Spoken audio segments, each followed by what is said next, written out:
The sun sets on a beautiful 80-degree evening in Denver, Colorado, as the visiting Toronto Rock pays a rare visit to the loudest house in lacrosse to take on the Colorado Mammoth. Hello, everybody. Welcome inside the building. Josh Gross alongside Jamie Shuchuk. Andy Lindahl will be along in just moments. For the Colorado Mammoth, a playoff berth has been clinched for a month, but a little bump in the road a week ago against the Saskatchewan Rush in a home-and-home doubleheader, Colorado falling both here at Pepsi Center and up in Saskatoon. Yeah, Josh, at the beginning of the year, I had these two games circled on my calendar. I knew it would come down to the familiar face facing the Saskatchewan Rush or the Calgary Roughnecks, and it just so happened that the Colorado Mammoth jumped into a surging Saskatchewan Rush team that's been playing very well and peaking at the right time. For the Rush, 6 goals in the fourth quarter in the first game, then 5 goals in a 4-minute stretch in the second to doom Colorado. That leads to this in the West Division. The Rush have clinched the division title, 12-4 right now. Colorado with the number 2 seed, a home playoff game. It'll either be against the Roughnecks or the Stealth. Yeah, both teams are going to be difficult, but right now, this game and next weekend to finish out the season for the Colorado Mammoth, they just need to focus on making the adjustments and trying to peak into the right time into the playoffs. Well, the guy who's been seemingly peaking all season has been the forward Callum Crawford, the offseason free agent signing. 30 goals and a league-leading 72 assists. Yeah, he's been my favorite Mammoth player this year. He's been the most consistent. You talk about the big three, Adam Jones, John Grant Jr., and Callum Crawford. Win or lose, this guy is the kind of guy that's saying, give me the ball, let me make something happen, and he's done just that. Crawford surpassed the 100-point plateau last Saturday night in Saskatchewan for the first time in his career. He's third in the NLL in scoring. Buffalo's Dane Smith has everybody looking up at him. Yeah, he's having an unreal season. I can't even fathom the numbers that these guys are putting up. The top 3, you got 4 guys already that have passed the 100-point mark. So it's really exciting for the game to see guys like that, put up seasons like this. 4 at the century mark. We expect another one to get there tonight. That's a man on Toronto's front line. We'll talk about him and the goaltender matchup when we return. We're a mile high, and a Mammoth lacrosse game is coming up next.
Cross league matchup, somewhere Toronto hardly ever visits. In fact, in 14 seasons, This just the fourth visit by the Rock.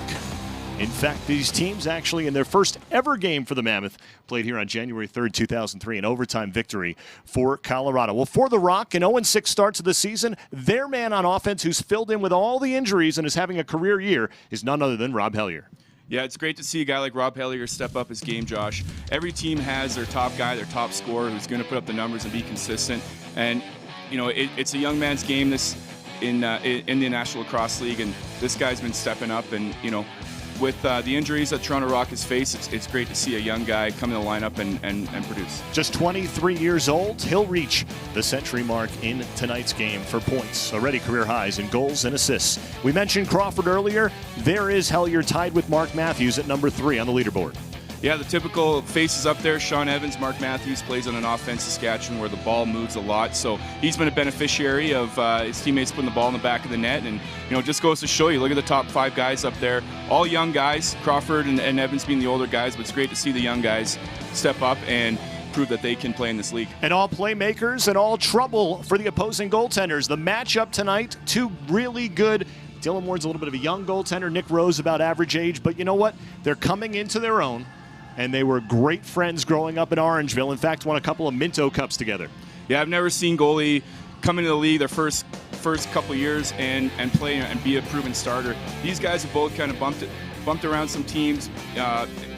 Minus Dylan Ward, sorry for that, but you know, these guys are both capable of playing. I know Alex Bouquet's started some games here for the Mammoth, so Dylan Ward's a proven starter. He's got a big test tonight. 3 goaltenders in the National Lacrosse League with goals against averages that are sub-11. Nick Rose and Dylan Ward are 2 of the 3. The Toronto Rock and the Colorado Mammoth for a rare meeting here tonight on a beautiful Saturday evening in the Mile High City. Toronto visits Colorado. The face-off is next, right here on Altitude.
Tonight's Colorado Mammoth telecast on Altitude is being brought to you by the all-new 2016 Toyota RAV4 and your hometown Toyota stores. An exciting new design makes RAV4 the right choice for any adventure.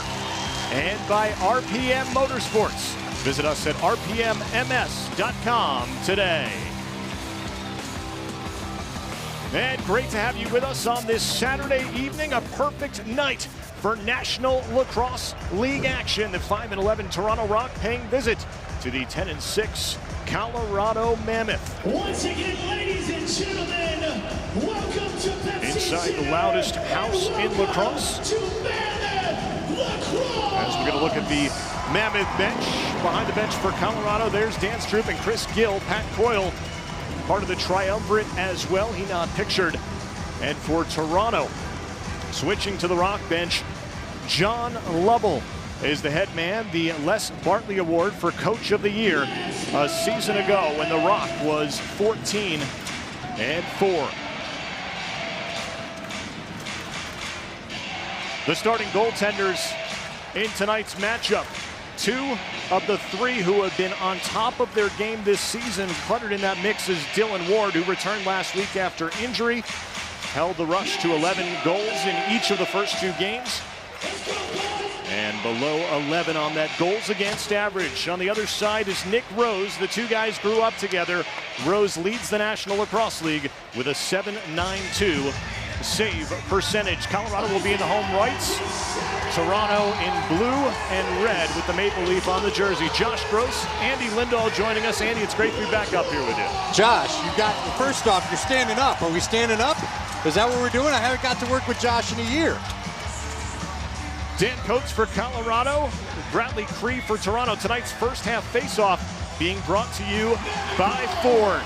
Controlled by Joey Capito in the offensive end as he swings over to Creighton Reed. Ball loose on the near side boards. And a nice loose ball by the assistant captain, Cam Holden. It'll be interesting to see how this offense looks early, Josh. Rough weekend against the defending champs last week in Saskatchewan. That's a very good team. Mammoth need to kind of find their mojo again. Mammoth 4-2 all time against the Rock. Crawford inside, shoots and scores! 103 points on the season for Callum Crawford. It took Colorado 25+ minutes to get on the board a week ago. It's 34 seconds tonight. Well, and no shock, it comes from a guy in Callum Crawford. Without Adam Jones tonight because of injury, this is a guy that you're really going to count on. Callum Crawford gets it going right away, and he needs to take charge out there. Did so that possession. Crawford's 31st goal on the season, one shy of tying his career high. And Jamie Shuchuk said it in the intros, if there's one guy who's been consistent and go-to in every game he's been there, it's been Callum Crawford. The assists on the goal to John Grant Jr. and Cam Holding. Now I'd like to welcome in our audience tonight in Canada, watching live on TSN4 and TSN Go, as well as our national U.S. audience on Watch ESPN, and those folks in the New England region watching on Nessun Plus. Another face-off win for Colorado, controlled by Jordan Gillis. The cutter is Dan Coates, and he'll pull it out. You talked about the consistency this offense has seen out of Callum. So let's make another move. I mean, as a free agent signing, you couldn't really ask for much more than what you've gotten out of him, could you right now, Josh? You certainly couldn't. Scratches in tonight's game. No Adam Jones. Jackson Decker as well will sit this evening. So Jones, the team's leading scorer, is out. Josh Sanderson and Jamie Batson not on the active shelf here tonight. Josh Sanderson, 83 assists along with Sean Evans last year, which was a new NLL record. Sanderson a little dinged up last week in the game. 7 to shoot for Toronto. Cross crease pass that sailed high, and a loose ball by Ilya Gaich. Mr. Gates is in control. What's that, Junior? Grant could have history on his hands here this evening, as he's too shy of Brian Langtry's team record for career goals. In tight, Wardle, save, McLaughlin there, put it off either the crossbar or Nick Rose's head as we check in downstairs with Jamie Shuchuk, who's between the benches. Jamie. Hey guys, hey, Josh Gross, it's good having you back here, buddy. It's good to be here. Hey, I got to talk to Chris Gill before the game. I heard the pregame speech. The Mammoth offense here are going to be looking to swing the ball. Chris Gill stressed getting the ball, turning top side and getting around, getting the defense turning their heads and looking for cutters. McLaughlin fakes a shot in closer and a save from Rose. Mike Mallory with Jesse Gamble there. He pushes it over to Rose, and clearing is Colin Boucher. Toronto's so banged up this year. Excuse me, that was Kevin Rose. So banged up this year that you might have guys who are dressed on their bench who might not even appear in tonight's game. It's just to get to that 16 runners and 2 goaltender number for dressed players.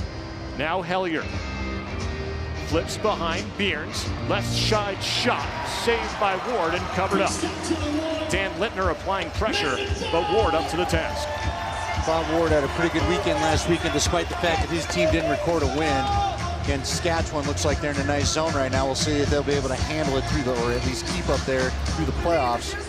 Jamie last game was talking about how he wanted to see more cutting to the goal. We've already seen more of that, I feel like, in this first few minutes, and we saw most of the game here last week. There is a cut. You talk about Chris Wardle, who's been the hard workhorse inside for the Mammoth, and while scoring is sexy, what he does isn't a lot of the time.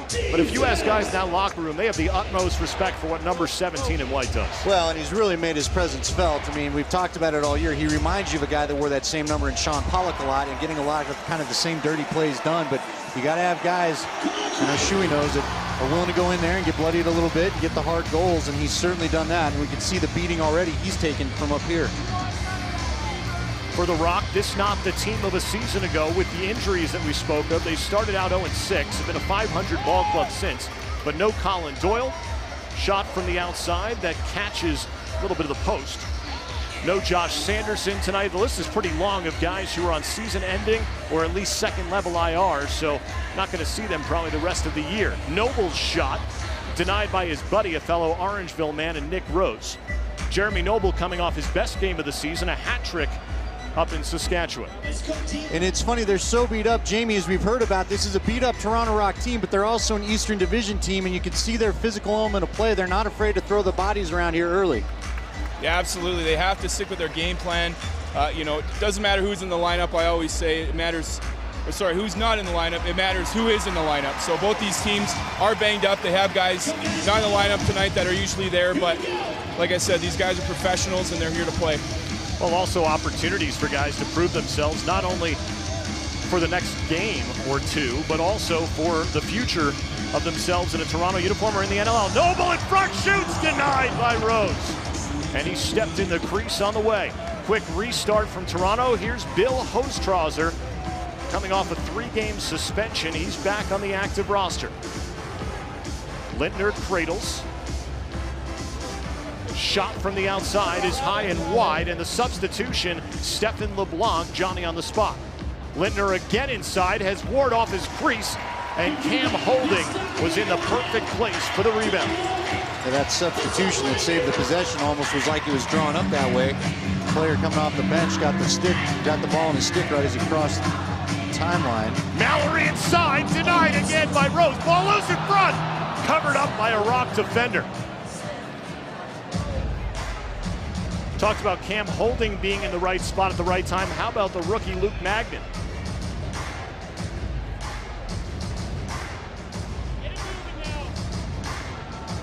Turner Evans, one of 3 rookies on the offensive end for Toronto tonight.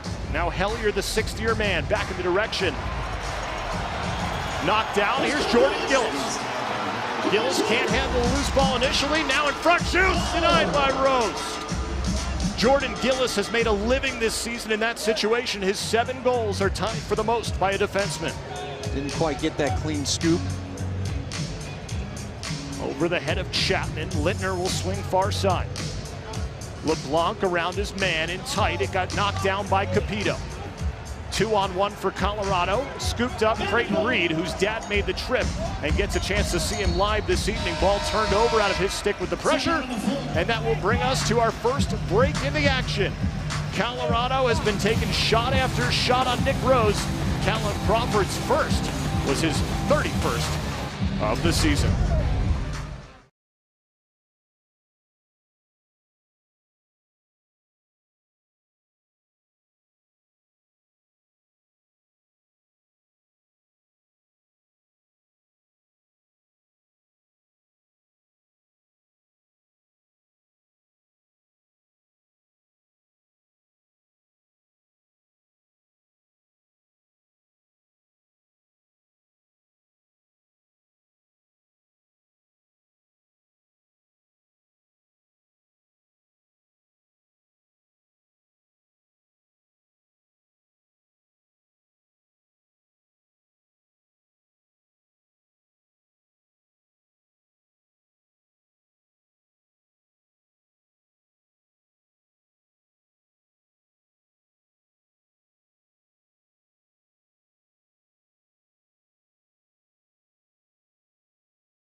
1-0 Colorado leading Toronto on a Callum Crawford goal on the first Colorado possession of the game. Fans, the time is here. The time is now. We're coming of age. Catch all the action at Pepsi Center as your Colorado Mammoth faces off in the regular season finale against the Vancouver Stealth on April 29th at 7:30 p.m.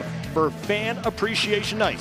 Visit coloradomammoth.com for tickets and more details. Toronto possession in Colorado's end. Yes, thumbs up or thumbs down.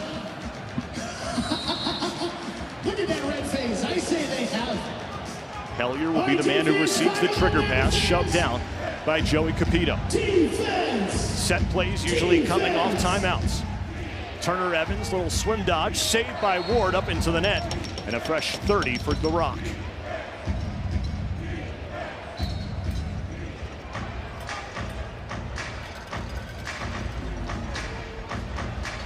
LeBlanc around an Evans pick, shoots that one wide, and right there Robert Hope, the all-rookie team member a year ago. He's having a better season in year 2 than he did in year 1, if you can believe it.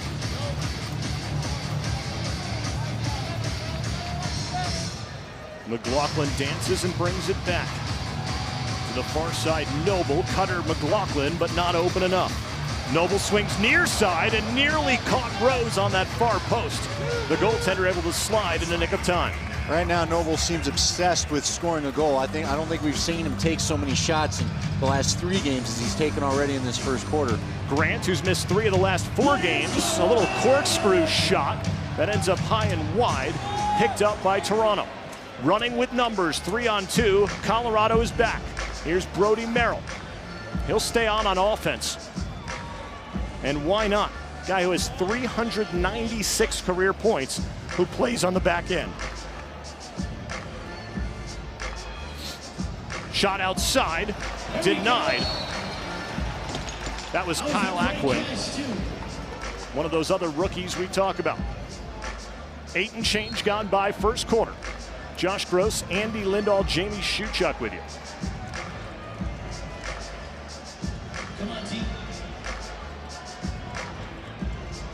Shove.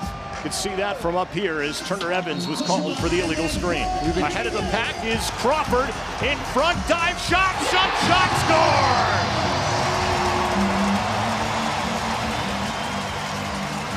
Crawford's got 2. He's tied his career high. The Mammoth with a 2-0 advantage. I don't know what it is. I guess it's those shoes he put on. What was it, the Steph Curry shoes a couple weeks ago, yeah. A couple games ago for the Lacrosse South Cancer Night. But Callum has been going, he's been getting in the air. This is the second week in this building that we've seen an acrobatic in the air goal scored by Callum Crawford.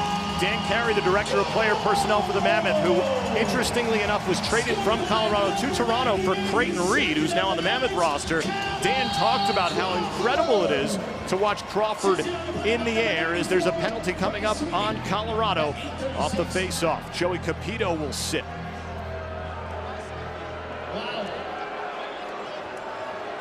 Colorado penalty, 2 minutes, checking from behind. So for Capito, his 14th penalty minute on the season. Toronto on the power play for the first time. They're 4th in the National Lacrosse League at better than 51% as we get another look at Crawford flying through the air. Get another look at the penalty. Capito coming in, and there's the push from behind. Shot and a moving pick called against Turner Evans. It'll be Colorado ball. The Mammoth on the penalty kill, 46%. Did not commit a penalty last week, so this is the first time in 5+ quarters that Colorado has been down a man. I feel like that was not a with possession push, though. I feel like that, I don't know where they had possession long enough to call that a with possession push. Maybe ref had a better angle than I did, but I thought that should have just been a change of possession, nobody going to the sin bin. Grant, he tried that shot a couple years ago and scored on it. It was one of the most viewed lacrosse plays in history, but denied by Rose with another minute to go in Capito's penalty.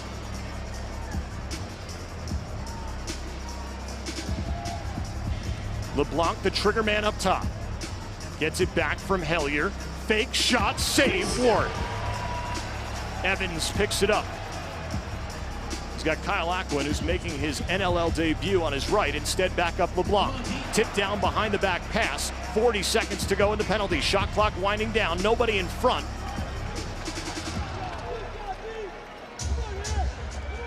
Sent wide.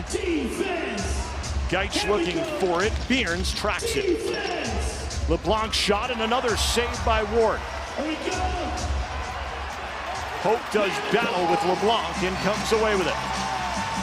Battle's the right word. Dan Coates really giving maximum effort out there as well, as the penalty time should expire here before this possession is done. Colorado just needs to hold the ball and they'll get some help coming from the penalty box. But Dan Coates getting his stick in the passing lanes a lot that last possession. Crawford with two in front of him, swims around one player. Man out of the box, Capito in front! That's what Callum Crawford does so well, as good as maybe anybody in the NLL. Well, and Jamie, that's what you're talking about. I mean, good job by Capito to come out of the box, but a cut right to the net. You know Crawford will find you if you go to the net. Yeah, absolutely. The thing with Callum Crawford is he's in unbelievable shape. The guy can stay on the floor the entire game. Reminds me of a young Brody Merrill. And, you know, obviously him working the ball around, guys are going to benefit from that because they get caught the defensemen get caught watching Callum Crawford with the ball. Turner Evans gets Toronto on the board on the quick stick pass. Hellier found him open and Dylan Ward off his line for Toronto. Well, that was just a beautiful play by Toronto. Now a little bit of a dangerous pass cross crease there, but I'll tell you what, when you connect like that with Ward hugging that one pipe, there was a lot of open net to shoot at.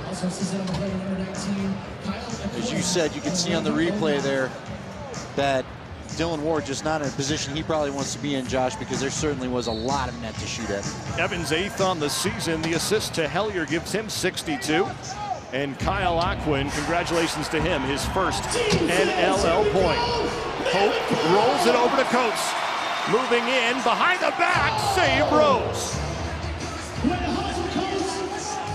Dan Coates is known as one of the best defenders in the NLL, but this season has been getting up and down more than any of his previous four. Yeah, guys, I love his game. Dan Coates is leading like a captain this game. On the first goal by Callum Crawford, he set an excellent pick, and the Mammoth are shorthanded up front this game, so look for some defensemen to stay for some offensive shifts as well. Hellier bounce shot, easily gobbled up by Ward. Holding across the timeline, he's one of those men you might see stay from the defensive end. Wardle face dodge moving in, and Rose makes the save again, crashes into the Toronto netminder. A horn and a timeout. Looks like everybody's okay, back up on their feet. Crawford had the first two for Colorado, then Turner Evans on the beautiful quick stick on the far side.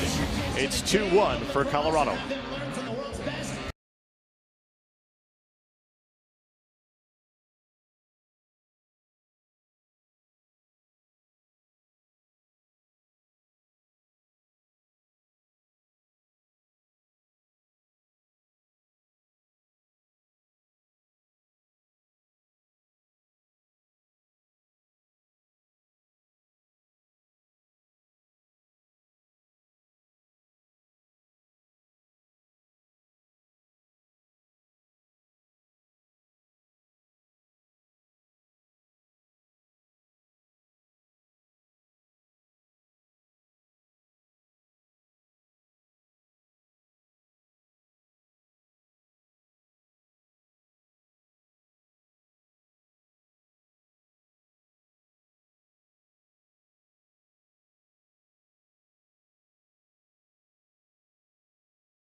Smith is approaching Ethan Iannucci's number of 71 set back with the Philadelphia Wings in 2008. Adam Jones not in the lineup tonight. And throw out the 42 goals for a second. He has averaged 5 goals per game at home this season, Andy. Yeah, he's been so dangerous inside this building, and he's been their finisher, and you really noticed the lack of his presence, him missing last week when we saw the offense. It looked like they needed him here as they took on that Saskatchewan in that first game. So we'll see. Hopefully he's back in time for the playoffs. They're going to need him. He's not the most dynamic player in the world, but my goodness, you give him a ball and a stick, and he finds the back of the net over and over again. Yeah, Jamie, you said you really like the way Adam has been shooting, and especially this year, and it's not always about his miles per hour, is it? No, he's one of the best shooters I've ever seen. And he just picks his spots, and he's great shooting around screens and getting himself open. And guys like Chris Wardle and Eli McLaughlin have been benefiting off ball as well with him. LeBlanc was looking for Aquin, couldn't find him, and Ilya Gaich on the weak side running. 3-on-1 Colorado. Gaich shoots and scores!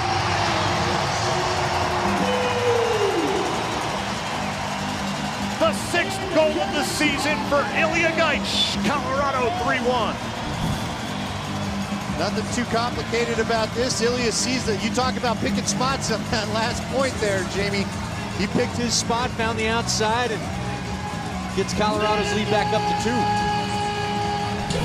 Yeah, it's a nice thing watching Ilya Gaich run up the floor with the ball. He didn't even look at Callum Crawford coming off the bench. He had his spot picked the entire time. Kind of dipped his shoulder a bit. That dropped Nick Rose, and he put it in the top corner. 600th career loose ball a week ago in Saskatchewan. That now his 51st goal in his career. Jamie, when you're running with a guy like Callum Crawford, you got to be ready to shoot, don't you? Because you're not going to draw too many defenders, especially when it's even with Callum out there. Yeah, 100%. It's definitely a game of cat and mouse when you have a talented player coming off the floor. But that's what I like about this Mammoth team is it doesn't matter who has the ball and they're sick of the defensive end. They're thinking goal, and they're going to take their best opportunity. LeBlanc one-on-one with Bryce Sweeting, and the right shoulder save.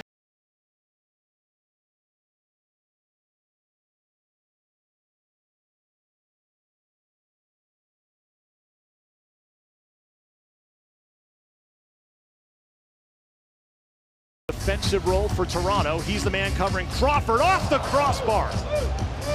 Grant doesn't see it, and he'll be the man to it. So a fresh shot clock with 1:30 to go in the first.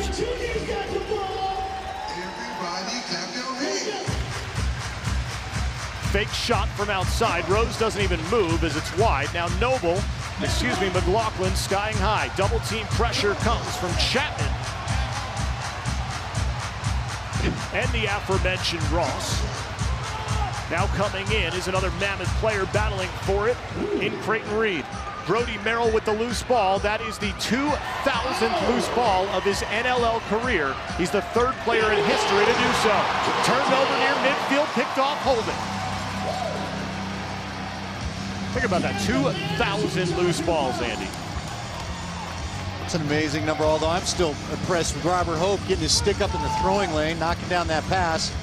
And I had to get a chuckle at Eli McLaughlin trying to pass himself the stick across the glass since he was pinned up. Thought he'd get sneaky trying to get out of that pile up there. Wardle with a play to keep ball in possession. Noble shoots and sends it wide. Toronto can pull its netminder. Rose heads to the bench. The Rock will go 6-on-5.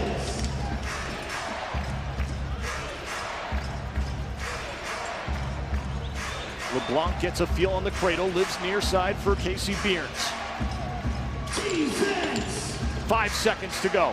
Wide of Lintner, ball on the turf. Capito was thinking about the empty net on the other end. And the horn blows, which means the end of quarter number 1 with the Colorado Mammoth leading the Toronto Rock 3-1. Dylan Ward's been sensational. Callum Crawford doing what Callum Crawford does. Skying high and beating Nick Rose. It's 3-1 Mammoth, second quarter on the other side of this break.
Friday, April 29th at 7:30 p.m. as your Colorado Mammoth faces off against the Vancouver Stealth. Get 4 tickets, 4 hot dogs, and 4 beers or Pepsis for just $49. Visit coloradomammoth.com to lock in your party pack for next Friday's game today. Jamie, you've been down between the benches. What did you like from the Mammoth bench through that first 15 minutes? I think their energy is just really calm right now. The message is simple. Keep it simple. Keep the ball moving offensively. Like I mentioned at the beginning of the game, get that top side so we can get that swing and get it low in the corners and send cutters. That's simple across right there. Capito with another loose ball off the faceoff. He stays on offense momentarily and now makes his way to the bench. Noble around a high screen, leaves for McLaughlin. One thing that's missing sometimes in the commentary is Eli McLaughlin, who was on the all-rookie team despite limited action last year. He's getting a lot more playing time this year, especially on the power play, with Junior missing a few games and Adam Jones out for several as well. Mallory. And a procedure call against him will give the ball back to Toronto.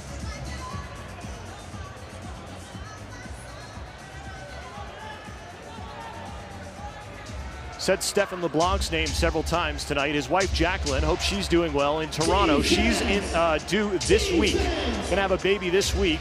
LeBlanc is leaving immediately after the game to get home. He doesn't want to risk missing anything. Capito with wheels, Colorado with numbers. It's Sullivan leaving for Crawford. Open Grant! The jump shot from him, and Rose closes the wickets. Love the 3 passes. Love how you looked for your buddy on that one. But by the time they got down for a shot, it was just a little bit deep past the net. Ross will get a run on offense. Evans shot, save Ward.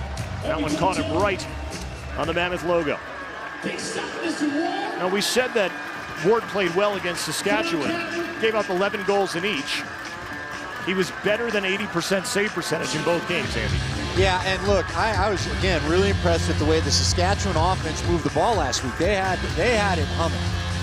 Now, again, they've got to try to keep the pace that they're on and the nice little mojo they've got going all the way running through the playoffs. This is the time of year that you want to peak, but Jamie talked about it a number of times. A lot of great cuts, and they certainly were feeding each other very well last week. Unselfish from Merrill. It flies out of Hellier's stick.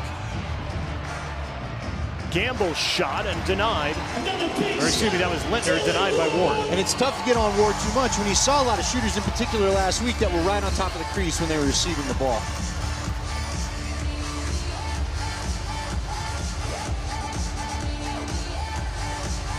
Crawford will set the offense. McLaughlin swings near side. Mike Mallory, a mid-season acquisition. He was on the holdout list and then joined the roster when his personal situation changed and was able to come in. Shot is high and up off the net. And a change of possession. Haven't seen one this quarter, but Jamie, you were privy to some of the pregame conversation. Any insight as to why Noble seems to be so bent on shooting tonight? Does that come from the coaches, or do you think the kid's just trying to get his game going? Yeah, I think he's kind of been, a secondary player in this Mammoth offense over the years, over the course of the season here. But the guy's a gamer. The guy wants to win. He wants to contribute. So if him scoring a hat trick last game is going to carry over here, and he's going to pull the trigger, he's playing against one of his best friends from back home. So I'm sure that's a factor as well. The goal from Toronto comes from their leading scorer, Rob Hellier. His 38th on the campaign, gets the Rock within 1. Worm burner 5-hole on Ward. I spoke with Jeremy last night after practice, and after a 2-game suspension, he said he was finally getting his legs back against the rush, which led to his confidence, which led to his shooting. Mammoth will certainly take it, and especially with kind of what's going on with Adam Jones. Caught by Gamble, he loses the stick. Had a breakaway if he could have held on to the hardware. Whistle, push, and the ball belongs to the Mammoth. LeBlanc and Sandy Chapman. Credits for the assist. That's Sandy Chapman's 100th of his NLL career.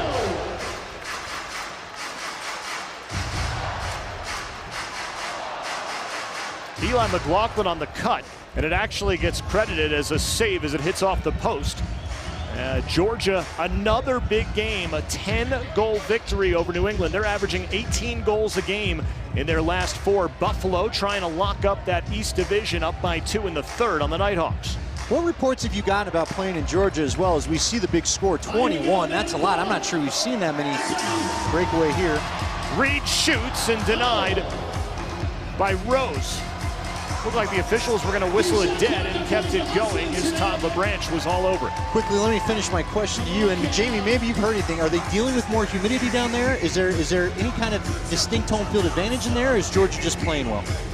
Yeah, I'm really not sure. I think it's a result of them playing very well at the beginning of the season. And looking at their offense on paper, I was really excited to see what they could bring to the table. They had a good game here for the home opener here with the Mammoth, but I think at this point in the season they're starting to click and starting to figure things out, and it's showing up in the win column. I know in indoors you don't deal with it too much, although we did when I covered the Arena Football League. We dealt with some stuff in Georgia where you could go there at some interesting times of year where it would get a little humid in the building. We'll get the call here. Number 71, 2 minutes, holding the stick.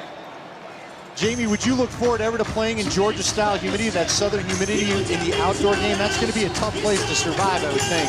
Yeah, it's going to be interesting. I think it's great for the game that there is lacrosse there, and I hope they can do things at the grassroots level. I know the Arladas are going to do that with the Swarm, and with the MLL is going to do the same. So I think it's great to see lacrosse in a new state that we really haven't heard of before. Ross's 5th penalty of the season. Colorado and even 50% on the man up. And Toronto just shy of that on the PK. You dealt with Florida teams in lacrosse too. I mean, it's got to be interesting, Josh. Now a delayed penalty on Colorado. Empty net as the Rock go 5-on-5 here because they're down a man. Hellier spins inside over Ward. That was a strange play there. It looked like, is that Turner Evans who gave up on the play a bit, thinking Coates was going to touch up? No, it was instead it was Kyle Aquin, and he might have had an empty net with Ward scooted over. Crawford got called for the penalty on the offensive end. Colorado Valley, 2 minutes, goalie interference. 15 penalty minutes for Crawford this season, so we'll play 4-on-4 lacrosse for the next minute 18, and then Toronto will be on the man up. Colorado was very good on its first man-down situation. It's, of course, even right now, but Aquin moving without the ball. LeBlanc receives, tips off a defender, and stays in play. I think LeBlanc was not sure if there was a touch-up, so it'll be a fresh 30 seconds for the Rock to work with. saw a lot of those little flip-back passes out of Saskatchewan last week. Nearly a hold far out by Robert Hope. Aquin moving in, no angle as it's cut off by the Mammoth defense, and Jordan Gillis. Rookie on rookie. LeBlanc shoots, right save. Dylan Ward flipped by Robert Hope. And he finds his buddy Dan Coates. To the 4-on-4 lacrosse. Let's see this.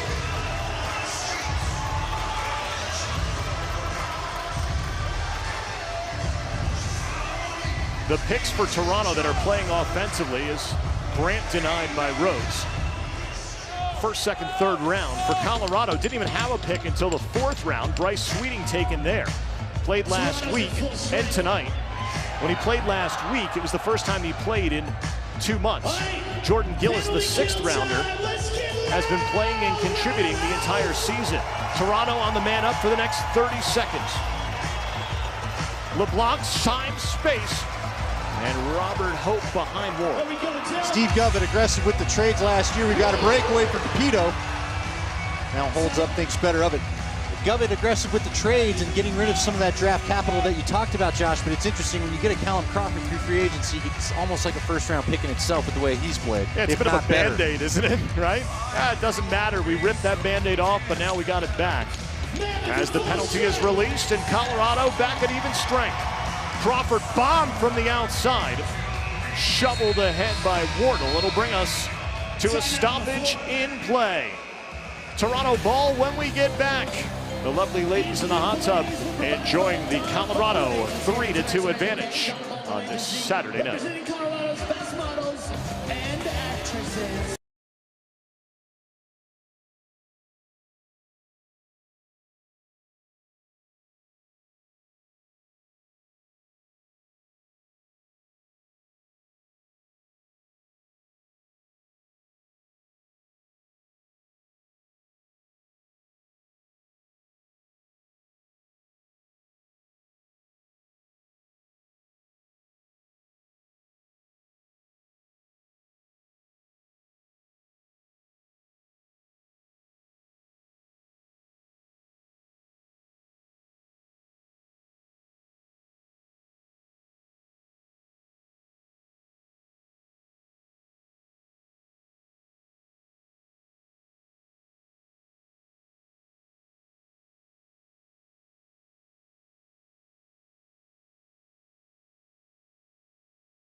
and girls summer lacrosse camps, which will be held in July down in the south suburbs. Learn the game from the world's best players and top instruction. Registration includes a pair of season tickets for next year. Space is limited. Register today at coloradomammoth.com. Good look at Pat Coyle behind the bench as we look at the goalie numbers thus far, and 36 combined saves and just 5 goals allowed by the two. Both playing well. Of course, the offenses, I think, are helping them out a little bit. Not quite seeing. Colorado started out with really good movement and some cuts and slowed down a little bit. And Toronto been a little bit stuck, shall we say, to this point. Wide for Aquin, couldn't handle. And Sullivan runs free. Ahead to Capito, likes the spin move in this spot, instead leaves for Grant shot. 5-hole denial by Rose. This is an important quarter. Second half of the second quarter for Toronto. They are minus 25 this season in the second quarter overall, having allowed 64 goals. So this is a period that has really bit them and made it difficult to recover later in games. Loose ball, now Gillis will have his second chance of the game. Jordan Gillis shot off the post. That's another pipe on a breakaway, 2 tonight so far for Colorado, and you can see where maybe some of those negative numbers for Toronto comes. We've seen 2 straight breakaways for them, and just kind of some sloppy receiving of passes right now. High screen frees a man. Merrill staying on offense, finds Hellier all alone on the crease and sent it wide of the net. Loose ball behind the back pass with 4 seconds to shoot. Ilya Gaich jumps up over his man, shot doesn't go on cage, and it's a shot clock violation. Ball loose near midfield. They'll go a quick restart if they want to. Give time for Crawford to come over. Bryce Sweeting had an assist tonight, his first career assist to go along with a goal that came in his NLL debut. Crawford ducks to the cage, nothing doing.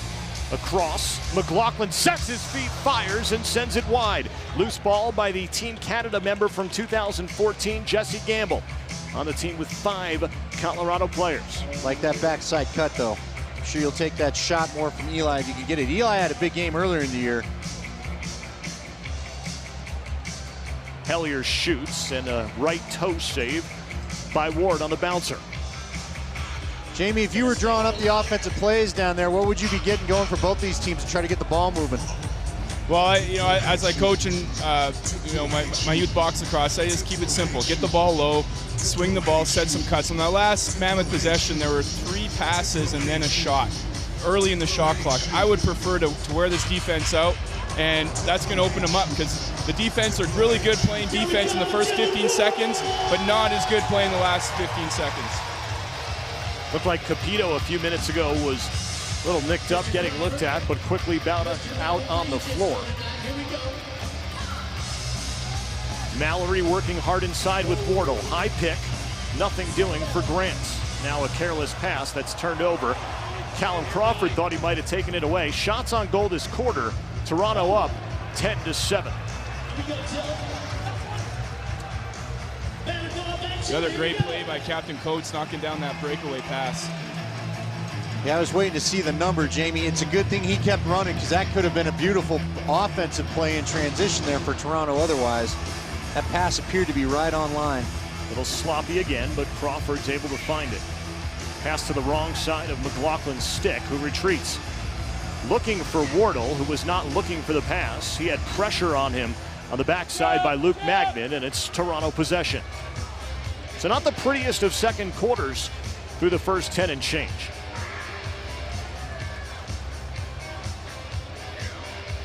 It was this point in the game last Friday that Colorado had its first goal against the Rush. Hellier right around Sweeting. Help comes. Ball flipped to the near side. Now another pickup opportunity. Holding one-handed cradle. Nobody running with him as there's 4 blue jerseys between he and Nick Rose. See if Colorado can't get something going more that they want drawn up. That may not have been drawn up, but Chris Wardle just attacked that aggressively, and why not? Found plenty of room once he got past his initial defender. For those of you looking to come to the West Division semifinal, as Wardle couldn't find the handle. That game coming up Saturday, May 7th. The opponent yet to be determined. Tickets going on sale in 5 minutes at altitudetickets.com. Toronto applying pressure, and Dylan Ward standing tall on the behind-the-back opportunity from Rob Hellier.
Travels north of the border to take on the Montreal Impact next Saturday, April 30th.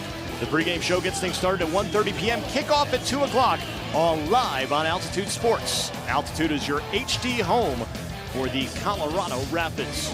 Well, low-scoring affair. Sometimes it's the offense, sometimes it's the goaltenders, and two of the league's best three, at least statistically, in tonight's action. Well, yeah, so maybe we shouldn't be surprised when you look at their save percentage on the season so far, but Jamie, I also feel like these offenses, again, aren't really challenging them as much as maybe we thought coming into the game. Yeah, some sloppy play for sure, but it's definitely benefiting these two goaltenders, making them look good, making the saves. The one thing that the Mammoth defense does on when they're playing is they give out the outside shots, and Dylan Ward's been excellent on those this year.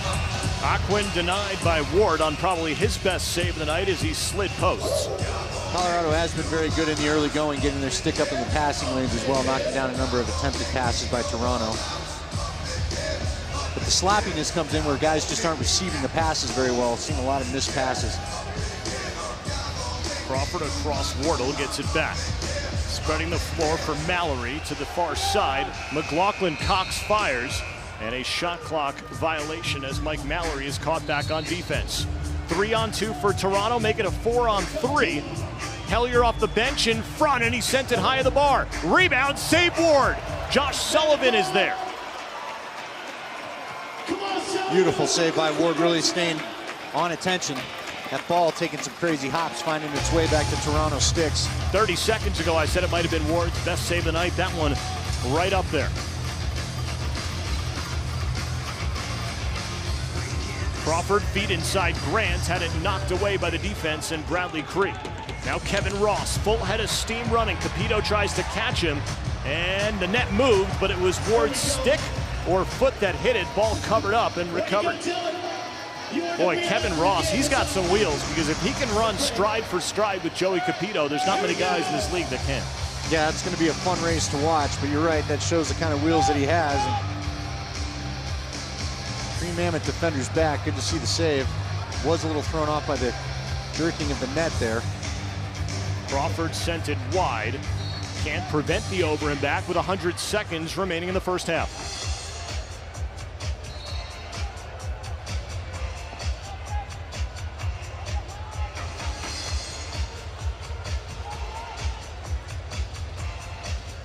Toronto with its offense on.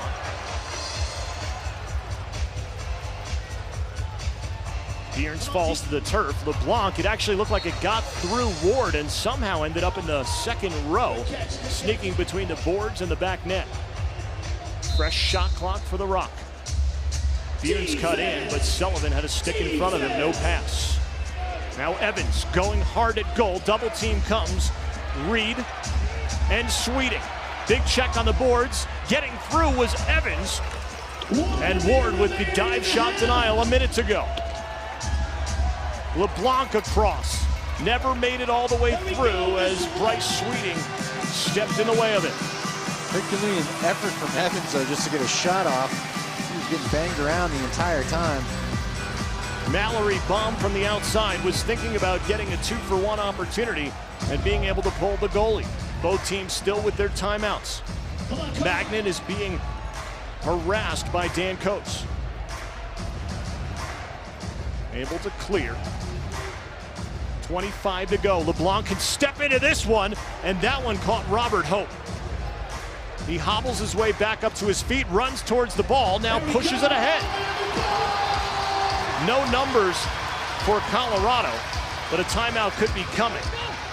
Holding ends up flat on the turf. You hear timeout being called by Chris Gill, and it doesn't come as the clock's still going all the way down to triple zeros, but you know they're going to put more time back on the clock. Yeah, but the timeout was we could hear it in Jamie's mic long before it was awarded. I'm not sure what happened there. Maybe it's louder down there on the floor than we're experiencing up here, but that could have been a breakaway opportunity when Holding took off. Robert Hope would have been his partner off the floor, but Hope had taken that big shot somewhere, I think, in the lower body. He needed to get off the floor. You would think that the timeout would have come as soon as Holding lost his footing. Right. Because that would have given about 10 seconds. Don't know when they're going to actually award it. 3.2 seconds officially going back on the clock, which means cutter, maybe a quick pass around a screen. Chris Gill is pleading his case. Don't be scared to dance on the dance. Jamie, do you have any insight? Were the refs too far away to hear the timeout call? Because again, we heard it in your mic. It seemed like 2-3 times before they finally blew the whistle. Yeah, it was backup goaltender Alex Bouquet screaming for the timeout, but Cam Holding clearly had a transition opportunity, but when it got shut down, I was expecting this timeout, and it was actually the Mammoth coaches that just kind of delayed it. Crawford's shot hit traffic in front, never made it through, and the long bomb is high and wide out of the stick of Jeff Gilbert. Colorado leading Toronto 3-2. Coming up on the Mammoth halftime report, we'll send it to the Altitude Studios where Lauren Gordner will get us caught up on a big peak edition to the Mammoth staff and take a look at the Peak Kia upcoming Colorado Mammoth TV schedule. The Mammoth halftime report is next.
Some of you might remember Dan Carey.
Has been a part of my life since I was 4 years old. Yeah. So I didn't ever want to give that up. I always, saw myself involved at some capacity. In this capacity, we're sitting in your office right now. This couch is very lovely. I feel like there's a missing piece in your living room right now. Yeah, we're sitting in some lawn chairs right now because the couch is in my office. You know what? Sacrifice for the team. I like that. Right. But front offices have changed so much over the years. It used to be like there's a GM, maybe an assistant GM, and that was it. And now in all sports, you have director of operations, director of this. You're director of player personnel, which involves scouting, both collegiate and pro. And what else?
And I think that's something that we need to see moving forward as every individual and as a team, everybody getting better. Thanks for letting me stay on your couch. No worries. Very nice of you. Sorry, I don't have a pillow for you. Do you ever do one of these? Or is it all business all the time? All business. You know what? I haven't had a chance to lay down on that, so you're the first. All right, well, I'll just stay here. Dan Carey, you do some work. At least somebody is. All right. Well, thank you very much, Connor. I remember covering the Mammoth about 10 years ago, and Dan Carey was always one of my favorites. He was always a fan favorite. Well, coming up next, we'll take a peek at the Mammoth's upcoming schedule.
you again to Cardell Holmes for sponsoring tonight's Cardell Home Throw.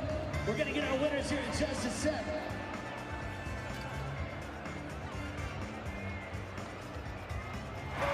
Push him behind, Mammoth. Oh, here we go. Hey, when you're out here at Pepsi Center, be sure to get the latest Mammoth names on it. Push him behind, Mammoth. Oh, here we go. 50 is the price for everything Mammoth related. From interviews with players and coaches to takeaways, as well as the best sports talk in the Mile High City. That's the all-new Altitude Sports Radio. Make the wiser call at Wiser's Whiskey Bar, top sections 136 and 138. JP Wiser's reminds you to drink responsibly and make the wiser call.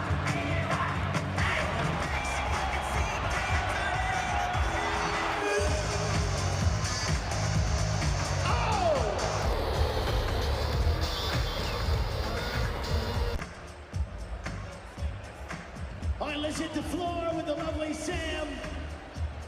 We're gonna pick our winner here in just a second. Sam, do you feel nervous? A lot of pressure here. I don't know how I was bestowed with this honor to pick our grand prize winner, but I'll take it. All right, you guys, I'm gonna do a little quick vanishing act. I actually have to climb inside of the house here, and I'll select our grand winner and read the number off in just 1 second. Hey, I've seen this trick before. Is she coming out in 3 pieces? No? Hey, this hat fits pretty nice.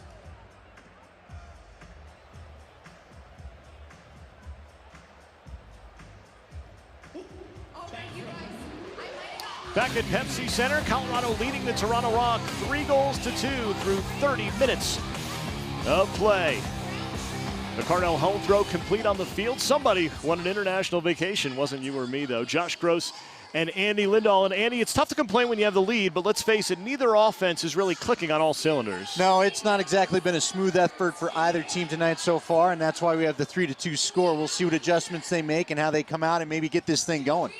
The offensive leader for the Mammoth throughout the season has been Callum Crawford, and he had the first 2 tonight for the Mammoth. Yeah, he has this one that's just a lot of fun to watch. He's always so much fun to watch with his creative angles and shooting, but the second one here just shows you the kind of fun that he has playing the game. Just a very creative shot, hangs in the air, finds a way to get in on a breakaway, but Hellier was able to fire a few, and I'll tell you what, Colorado, Toronto, they both got to get the ball moving a little bit better because these goalies are playing really, really well right now. That's why their save percentages are where they are. We showed you that in the first half, but you can see Dylan Ward slamming the door there. I mean, the offenses have got to get the balls moving. They've got to be able to take shots from different locations and try to get the goalies moving pipe to pipe, or the score is not going to change too much. And Dylan Ward has 26 saves. Nick Rose has 23. You can see the work that he's been doing, even on Crawford and Joey Capito, as he closes up the wickets. Time now to take a look at the first half stats brought to you tonight by Ford. And again, it's all about the netminders. There's not many face-offs. There's 3 total power plays, which neither team's been able to convert, and the loose ball numbers are even as well, which puts us at a 3-2 score. Yeah, and it is interesting. You gave a stat about how Toronto in the back half of the second quarter has been not very good. Mammoth unable to take advantage of that stat tonight and add to their woes there. So we're going to come out with a close game, and we'll see if there isn't some more fire. I would say right now both teams look a little bit tired to me after showing good initial energy to start the game. So we'll see what they do to try to come out and change this thing. As you said, the goalies have been good. If they don't start moving the ball around, and it maybe on these two guys get some more goals on their own. But I think ball movement's going to be key. Whichever team kind of figures it out, we'll see. Maybe finally gets the win. The goose egg for Crawford on the assists is a rare sight. For Hellier, with the goal and the assist, he's at 100 points. Yeah, but to your point about the assist for Crawford, it's not like he hasn't been trying. He's been getting guys some good looks. They just haven't been able to finish it. No. We will head to break. The second half of action is right around the corner here from the loudest house in lacrosse. The Mammoth 3, the Rock 2. Third quarter is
Tonight's Colorado Mammoth telecast on altitude is being brought to you by Ford and the Ford Explorer. It's time you did your exploring, Ford Explorer.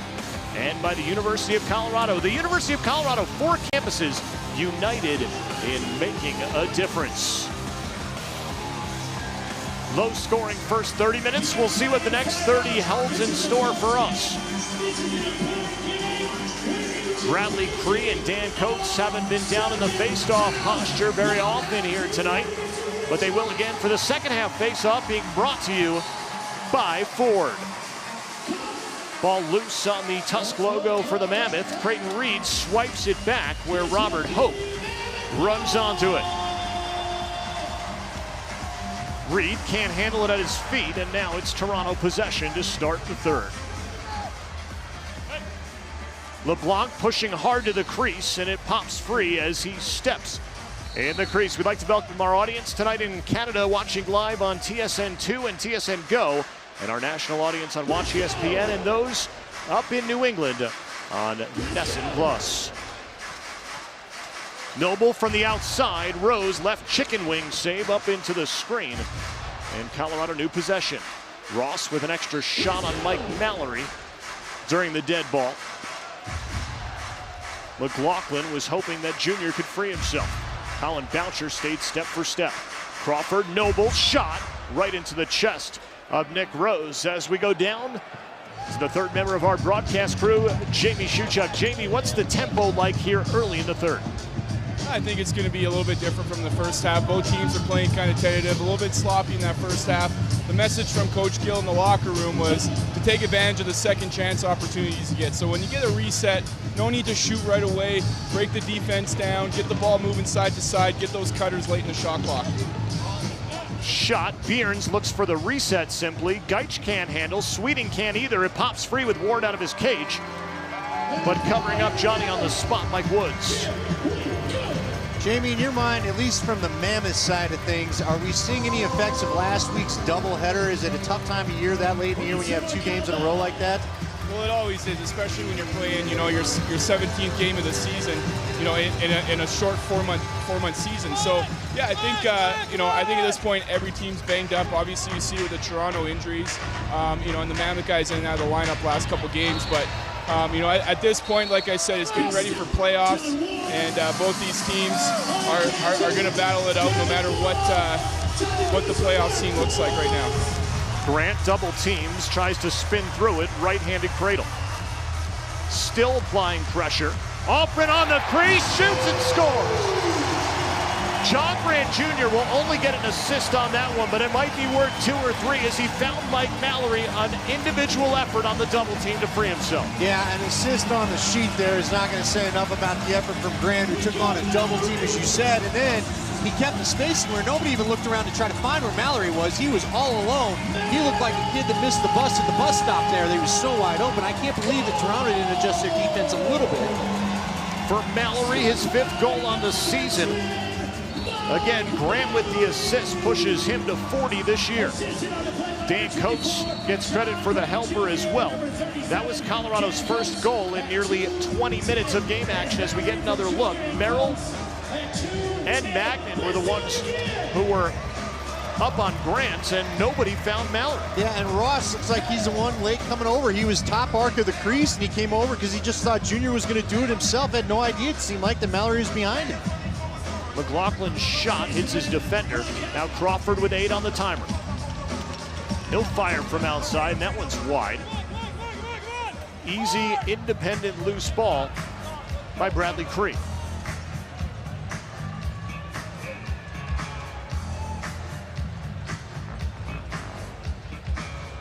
Aquin gets a touch. The bounce pass from LeBlanc over to Hellier, who's well high and wide of the goal, and it's backed up by Toronto with 8 to shoot. Catching Lintner, that one wide of the right shoulder of Ward. The behind the back shot from Hellier, second time he's done that tonight, and both times Dylan Ward has read it beautifully.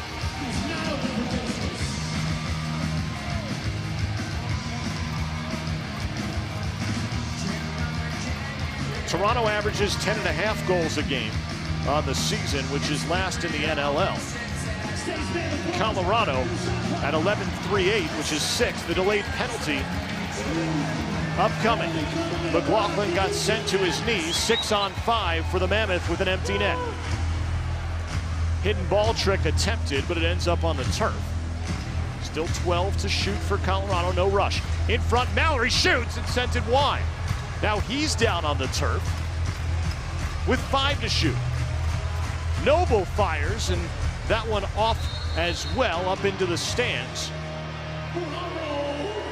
Let's see if it's one player or two. Colin Boucher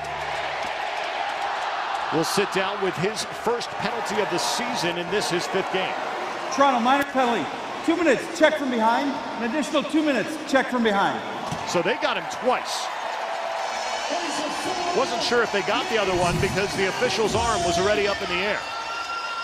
Well, there's the one that bought him the first one. That's a pretty easy call to make. I can't believe he was fighting that. Now, we'd have to see. Did you catch it, Jamie? Was he the one that also gave the shot to Mallory Lake?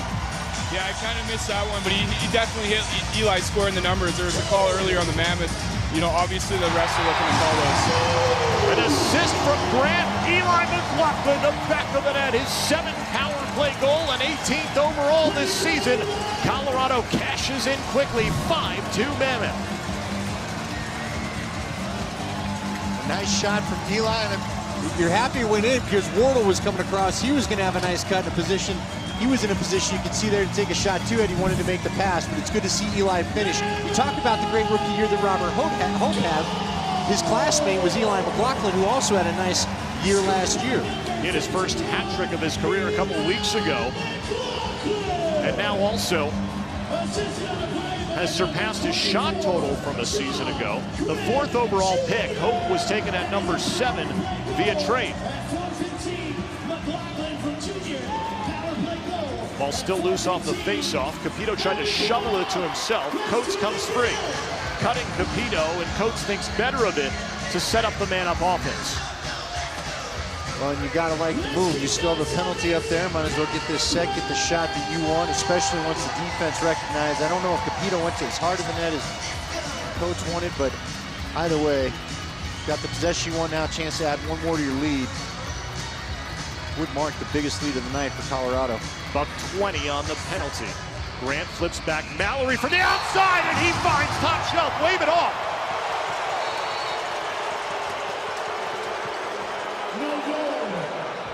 Not sure if it was an illegal screen. I believe that's what the call was, and not a crease violation. I think it was a shot clock, Josh. It was pretty close. Here comes a challenge flag now. Challenge flag sits on the turf. Good catch there by you, Jamie. Whistle dead with Toronto in possession.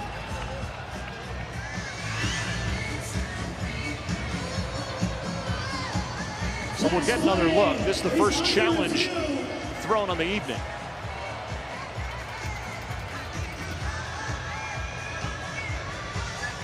Long explanation being given right now to the Toronto Rock by Todd LaBranche. Any guesses, Jamie? Do you think he snuck it in time? I don't know. I think from my view, and I could be wrong, but I think I heard the shot clock buzzer go off before the ball went in the net. Now Brody Merrill looking for an explanation. If it is the shot clock, I'd say no goal because both officials waved it off. So it wasn't something that they were looking at an individual on the floor. We have an independent third party up here who also thinks the officials were right. Todd LaBranche getting a lot of support on this one. Now we'll see if we can catch the angle. This will be a good wide angle. Love the shot. Clock's already at 0 before he even releases the ball, so that's going to be no goal. Beautiful shot by Mallory as he went sidewinder and put it up the top right side. You can see, look at the camera work done by our crew. That ball is just coming out of the head of his stick. It's not like basketball where it has to just be released. It's got to go in by that point, and clearly it doesn't. That one seemed to be up there forever. Super slow-mo. After review, the call on the field is confirmed. No goal.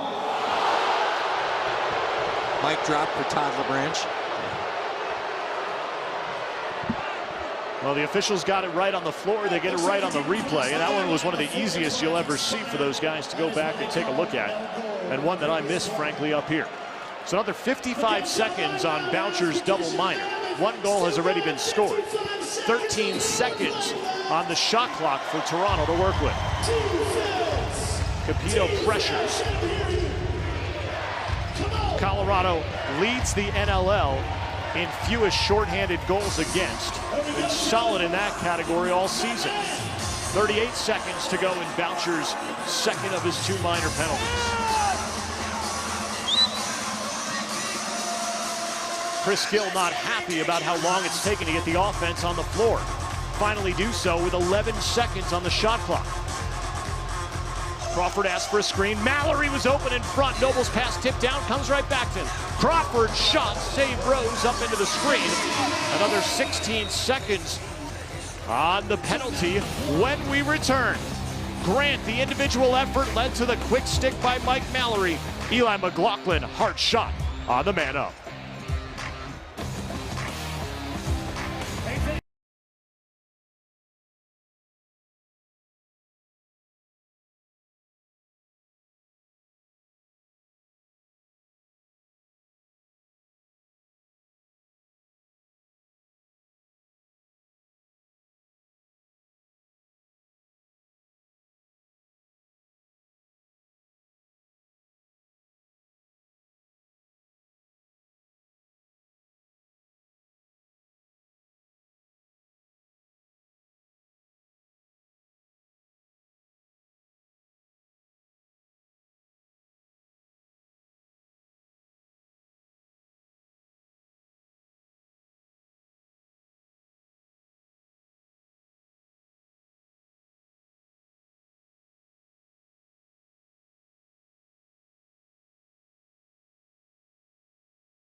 Twice in the first 6 minutes of quarter number 3. Colorado Mammoth playoffs presented by Honey Smoked Salmon are coming to Pepsi Center. Bring the noise to the loudest house in lacrosse and catch the hard-hitting action of postseason lacrosse. The Mammoth hosting either Calgary or Vancouver. That's on Saturday, May 7th at 7 p.m. If Colorado were to win, the team would advance and host Game 1 of the West Division Finals against Saskatchewan on Saturday, May 14th. Tickets to the West Division semifinal at 7 p.m. Those tickets on sale now at ColoradoMammoth.com. Colorado still on the man up for the next 16 seconds. And if you look at penalty minutes, Colorado 9.56, whereas Toronto nearly triple that number and has more than double the number of minors. McLaughlin open on the crease, he scores! Colin Boucher got called for 2 minors, both of them resulting in McLaughlin goals. That was a pretty play, and there's exactly what Jamie Shuchuk has been talking about. Jamie, you've been calling for it all night. There's that cut to the front of the net. He got found by his buddy. Yeah, it was an excellent set play. The Mammoth had 16 seconds left on that power play. I heard them say on the bench before going out after the TV timeout that they wanted a quick one. They wanted a quick one, so they went to one of their go-to plays, and they executed to perfection. Colorado with a 4-goal cushion. McLaughlin's second, the assist to Jeremy Noble, and now Callum Crawford finds himself in the assist column, and a loose ball by Colorado as we get a look at the goal. Not much Nick Rose could do in that situation. But a great job by McLaughlin, as you see on the overhead replay, making sure he doesn't step on the arc at this point. For Colorado, 3 goals in 4 minutes and 6 seconds after going nearly 20 minutes without one. McLaughlin takes another shot, and that one denied. Brody Merrill hustles down the floor.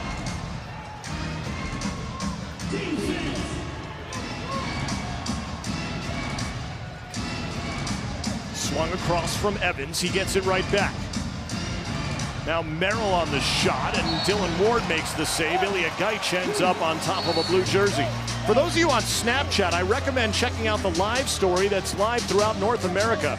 Just log on to your Snapchat account, click on Box Lacrosse. You'll get an amazing live story from fans, players, coaches, members of the media, all in the house tonight and being broadcast throughout North America on Snapchat. Well, let's watch the situation now with Ilya Gaich. He's back deep in the tunnel, maybe heading to the dressing room. When he went down on that Toronto player, I don't know if he maybe got his ankle rolled up on. Fought hard to get to the bench and then kind of collapsed mid-tunnel. Talk about one of the vocal and emotional leaders for this Mammoth team who played several years here before being traded to Vancouver for Bob Snyder. And back with the Mammoth as a free agent signing in December. Sweeting whiffs at the loose ball, then gets it, has it pop out, and Creighton Reed finds it. The waves starting to heat up here at Pepsi Center. Hey man, imagine if you're a member of the Mammoth right now, you gotta feel like this is a team that made a long trip from the East Coast. They haven't shown a ton of life right now, and you're on a bit of a streak with momentum. Shot by Noble. Kind of want to pull away here if you can, wouldn't you? Yeah, it's that and the crowd here. The Pepsi Center always gets them fired up to play, and you know they definitely are coming out the second half with an extra little pep in their step. Couple Rock players, not unlike any others in this league, list Pepsi Center as their favorite road bar. Well, and the Rock right now, look, got the effort out of the guys, but you've listed how many guys they've got on the injured list. They dress guys that don't intend to play, but they've got to have the minimum number on the bench. I mean, this is a team that you want to take advantage of just strictly because of their circumstance and kind of put this thing away if you can. They had a player who dressed recently. He was the in-home player, so he was just going to serve penalties. That's it. He didn't play in the game, and that was his sole job, was to go out there and sit in the box that it didn't take away from that 16-runner situation. Grant fakes the pass, but gives to McLaughlin. Crawford around a screen. Look at that scorcher that goes high and wide. And a little exception taken by Luke Magnan on Mike Mallory. He got up and went right after him. A good running start from 15, 20 feet away, and now they separate. Surprised that glove stayed on after a guy comes charging at another player. Two pretty good shots to the bottom of the helmet. Mallory at this point, I don't think. Shot saved by Ward. I think it was a smart decision on Mallory's part, Josh, not to drop him because you don't want to allow Toronto to have anything to give him a little burst of energy if something goes wrong with that fight. Good discipline from the second-year man. He turned 25 earlier this week, did Mallory. Jackson Decker turned 26 on Monday. He's one of two scratches for the Mammoth. Crawford full head of steam, sidewinder, and Rose catches and clears. Really good save by Rose because Wardle was coming in if that rebound would have popped out any farther. Hose Strasser got handcuffed. Cutter inside was Bierns, two white jerseys. It pops free to Ross. Spinning inside, it pops out. Now Bierns with 10 to shoot. Back up high, Hellier. A cross shot, and that one was sent wide by Quinn. Sullivan runs. He's got Capito to his left, shoots and scores!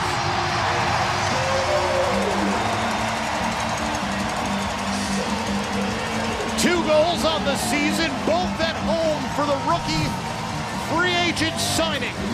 Colorado by 5. That right there was the definition of a fast break with those two running. Those are two extremely fast players. Sullivan and Capito out on the break. Capito was in a jog.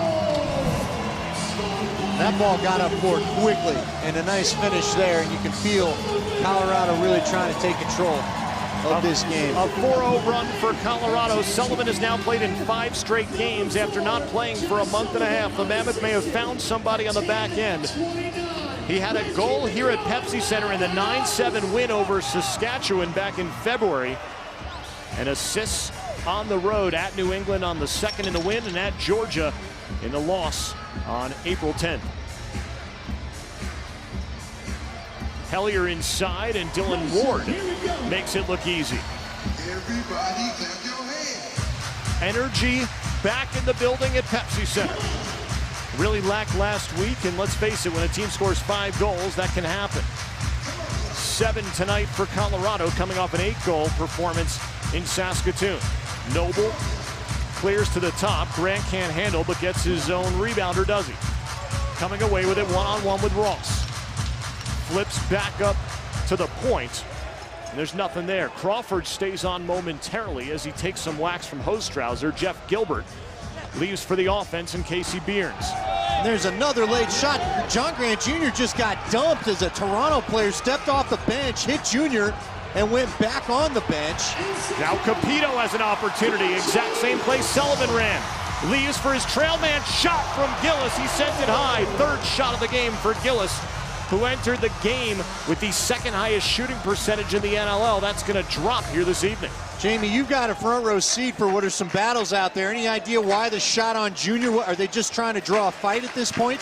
I wouldn't say drawing a fight. I think they're showing a little frustration. Stephen LeBlanc took a peek at the refs as he was stepping on the floor, saw Junior there, figured to give him a shot, and Junior ended up going to the turf there. But, I don't think anything's going to come out of it. These two teams are just playing hard.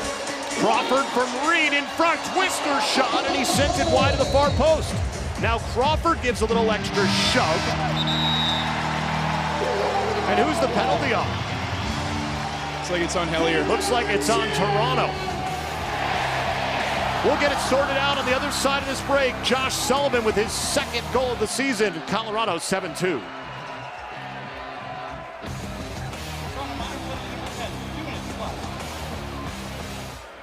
Timeout on the floor.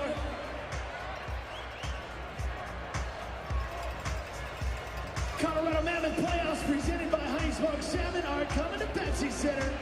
Bring the noise to the Loud House and catch the hard-hitting action coming up in just a couple weeks Saturday.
As well, fans, the next Mammoth Party Pack is Friday, April 29th at 7:30 p.m. as your Colorado Mammoth faces off against the Vancouver Stealth. Get 4 tickets, 4 hot dogs, and 4 beers or Pepsis for just $49.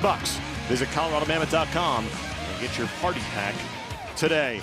The penalty on Toronto was on Rob Hellier for a slash as Crawford was cutting in. See, good look of him in the bench. Just 1 assist tonight. And Crawford sitting there as well. Colorado already with more shots on goal this quarter than it had in the 2nd combined, but some of that is courtesy of being on the man up. Well, it's part of being on the man up, but Jamie talked about it. There was good energy from the start of the quarter here, and they've just done a really good job of getting their offense working again, and we're seeing more breakaways. A lot of breakaways tonight for the Colorado Mammoth. Mallory fed behind. This is the first time Colorado's played from there. McLaughlin has pass pissed off. Noble from outside. And Nick Rose denies the angle. Running ahead, Brody Merrill trying to catch him. And what a play from behind from Mike Mallory. Merrill had an opportunity, and Mike Mallory says no, and now you've got Merrill off the floor and the man down as well. Well, and Toronto just looks tired to me. I don't know what else to say. They looked a little bit gassed right now, and I don't know, Merrill just, I guess he didn't sense anybody coming. McLaughlin sent it wide. Bunch of sticks flying in the air, and coming down with it, Jesse Gamble. Talk about a man who can fly. Gamble is that guy in the blue shoes as he thinks other of it and pulls it down. Chapman stays out on offense, at least briefly, and now he goads Chris Wardle to coming off. 48 seconds remaining on the penalty to Hellier. 8 seconds on the shot clock. Lintner feeds far side. LeBlanc one-on-one with Holden, gets a good shot off, but sent it wide to the far post. Flipped toward the goal, but off cage by Dan Lintner. Approaching a minute to go, third quarter. Colorado has scored all 4 goals here in the period, and still 25 seconds on Hellier's penalty. Noble, the point man up top. Near side is Grant and McLaughlin. Wheel play gets Mallory involved. The touch from Noble. In front, Noble shoots and just missed it up high and wide. Grant didn't think he could get there. Callum Crawford couldn't either, and over and back. And Toronto will successfully kill this one off. Yeah, but Colorado continues to make that Toronto defense work. Toronto in full strength. Hellier out of the box. Evans circles behind the goal, up top for Hellier. Finds Evans, who's stuck behind, and Dylan Ward just making it look so easy. That's his 36th save, with just allowing 2 goals. He'll vacate the crease. Colorado will go extra attacker to end the third. Pressure on Crawford, dangerous pass, and it's going to be an empty net goal. Callum Crawford, careless pass to Grant. And boy, is that a dagger. All the momentum the way of Colorado for Sandy Chapman, his first goal on the year, his 33rd of his career. And the lazy pass from Crawford, he just never saw Chapman, and Grant never stepped to the ball. Chapman came from deep, and I said Toronto looked tired. Chapman wasn't tired. He saw an opportunity. He made a great break on the ball, and Colorado pays after emptying the net. Chapman in his 15th year wears the A for the Rock. He started his career with the Rock in 2002, played there through 2005, 06 to 09 with the Nighthawks, and since 2010, he's been back in Ontario. That's the way the third quarter comes to a close. Colorado dominates the period and then gives up the vacated empty netter with the extra attacker on at the end of the frame. Mike Mallory on the quick stick from Grant. Eli McLaughlin had a couple on the power play. The Rock goal was its first in 26 minutes, 57 seconds.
Colorado leads Toronto with 15 minutes of action remaining here from the loudest house in lacrosse. Lacrosse fans, cheer on your Mammoth as they cap off the regular season against the Vancouver Stealth next Friday, April 29th. All the hard-hitting action starts at 7:30 p.m.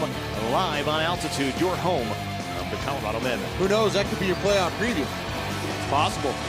Vancouver hosting Saskatchewan right now, needs to win. Does Vancouver to stay alive? Otherwise, it's the Roughnecks who have a bye this week for moving on. Joey Capito pulls the loose ball. Pressure, now pulls back. As Josh has said, you got to go to Snapchat and look for that box lacrosse. Oh, are we doing it again? We're trying. And now it's dark. We've never taken so many selfies as men in their 30s ever. Go to Snapchat. Be disturbed by it. You're in your 30s? Well, I'm in my 40s, but I was going to make you older. Noble has an isolation on near side jump shot, which Crawford does so often. And Nick Rose with the save. Guys, I've been getting some good Snapchats here from my point of view. I hope so. Are you a selfie guy there, Jamie? I've taken a few selfies. I took a selfie with the Anthem girls. Hopefully get them on the feed there. Ball dumped, hitting the turf. Hellyer shifty. Across crease. Aquin had a chance and couldn't bury. But you're seeing life out of Toronto. We talked about that unfortunate play if you're a Colorado fan and just what the doctor ordered for Toronto right there at the end of the quarter with the empty net available. Now we're seeing more energy out of Toronto than I think we've seen in the last half of play.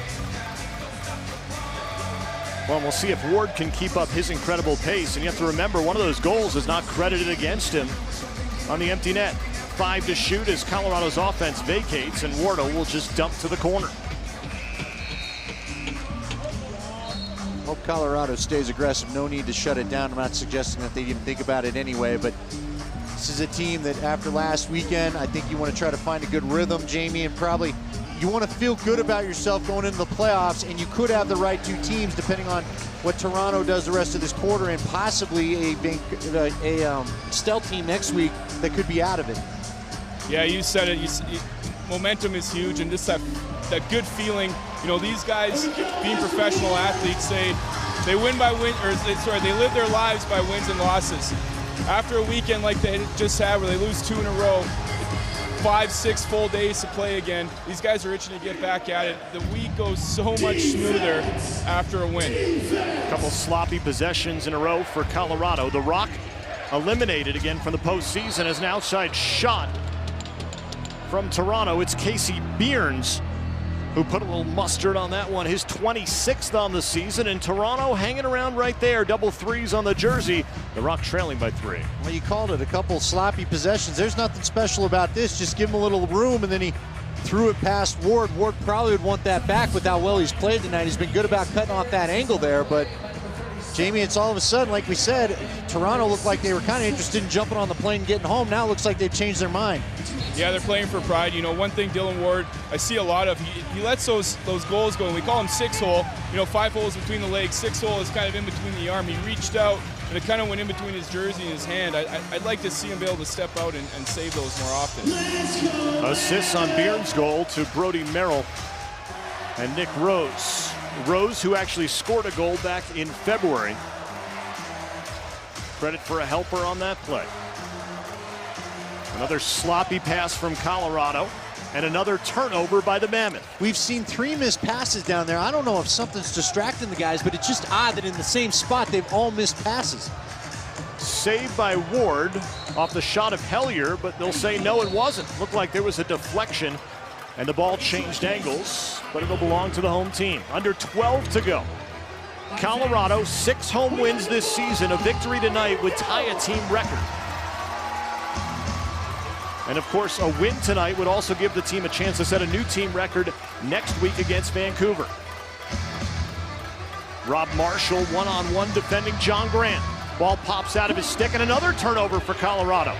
Running again is Kevin Ross. He's one-on-one with Mallory, pulls it down, leaves for the trailer off the bench. Hellyer, now it gets left for Kyle Aquin. Well, that was a good switch off. Good job cycling through the different defenders, and Mallory with a nice effort on both men that initially brought the ball down. Aquin shot. Dylan Ward makes the save. Bierns gets dumped by Robert Hope. Well, you got to think, it's not about a goal right here, Andy, right? But it's about a good quality possession that gets you a shot and not a turnover. Well, let's go back to what Jamie's been telling us. Jamie, work the ball around, work some clock, get it low, and fire high. Grant with a shot that really didn't need to be taken behind the back. Crawford has the backup, cutting toward the cage. Crawford, and what a save by Nick Rose as he slid to the far post. So Colorado ends up getting a quality shot after the uncalled for one out of the stick of Junior. Right inside, and Dylan Ward makes the save. Where's the ball? It was whistled down, and Elliot Geich has it in his grasp. Good to see Geich back out there. He'd gone into the tunnel, as we said a little bit earlier. I think he got rolled up on. Looks like he's okay, though. Grant decides to take a shift off as he steps out and goes right back on the bench. Swim move, McLaughlin has Chapman on him. Marshall defending as well. Ball pops free and ends up on the turf. So what, 6 possessions, 1 shot on goal, 5 turnovers. Gamble, his pass gets free. Dan Coates levels Chapman, who pays the price.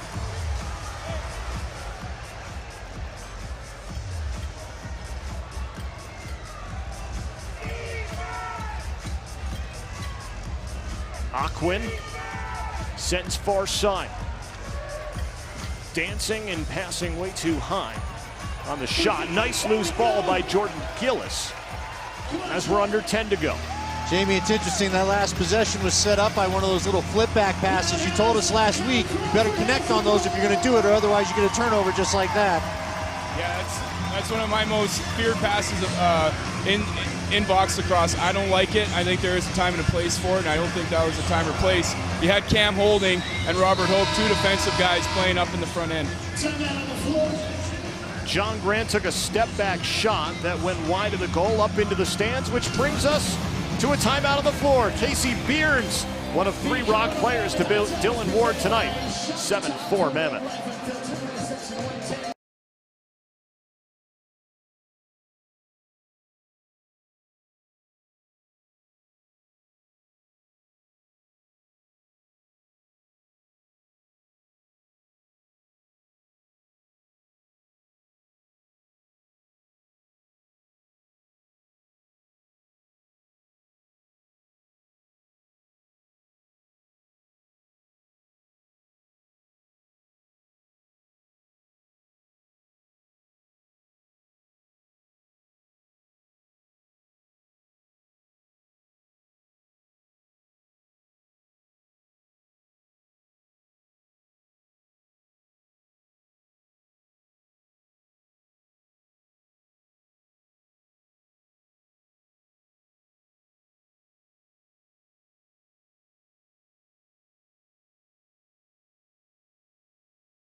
Hold your company gathering, birthday party, or other special event with a group of 10 or more at an upcoming Mammoth game.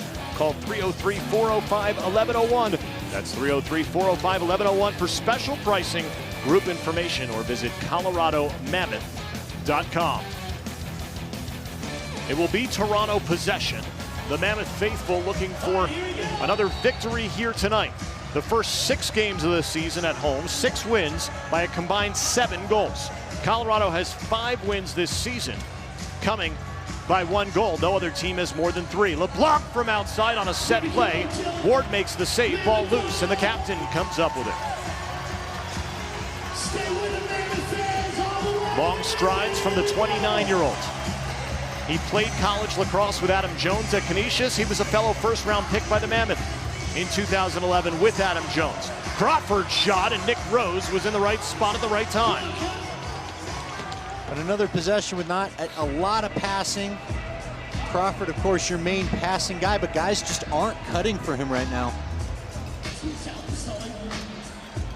Well, this is one of the question marks for the Mammoth as it heads into the postseason is, when will this offense play together? How much experience will they have in the last month and a half together? As Ward makes a quick save. Heading into the postseason, Sullivan with a one-handed catch on the Cam holding pass. Sullivan around his man, shoots! And Nick Rose denied him that time. Josh Sullivan, who already has a goal tonight. Nice little move, but credit Rose for standing tall in the cage. He just wasn't worried about it at all. Never showed any panic. The cutter inside was Bearns. Creighton Reed with the scoop off the turf.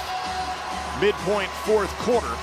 Again, New England. That score says New England 21-11. I must have misread it the last time. Now Buffalo, knocks off Rochester in the Battle of Western New York. So for Buffalo, they clinched the East title with that victory.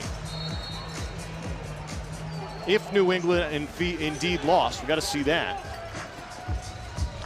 But Buffalo, which Colorado defeated, and again with Dane Smith, I want to see what numbers he put up in that game, because except the game against the Rock a week ago on Friday, he's just been crushing it. Had only 2 points against Toronto in that Friday night, and then had 5 goals on Saturday in a redemption game.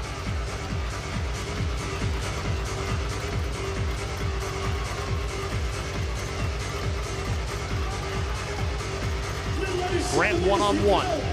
Bangs bodies, moves in, shoots, and scores! Offers a little help to the defender. How does a 41-year-old do that?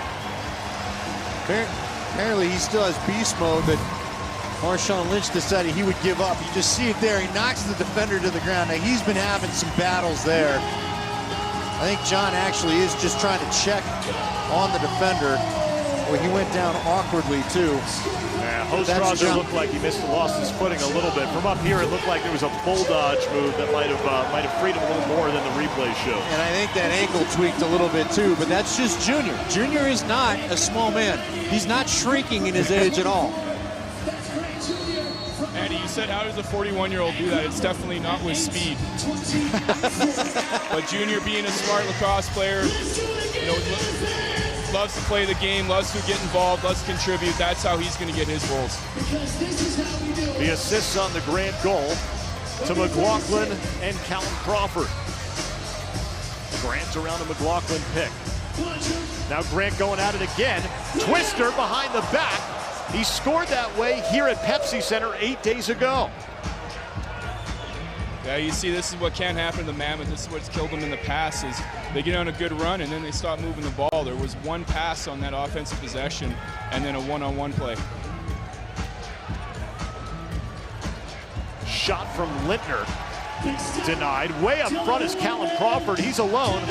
Geitch finds him. Now Crawford has defenders with him. Geitch trots off. Colorado gets his 5th forward on the floor. Noble looking for a backside cut around a screen from McLaughlin and sends that one wide once again. Would have been an opportunity, a breakaway potentially for Brody Merrill, but it did come up off the near side boards. And a souvenir in row 3.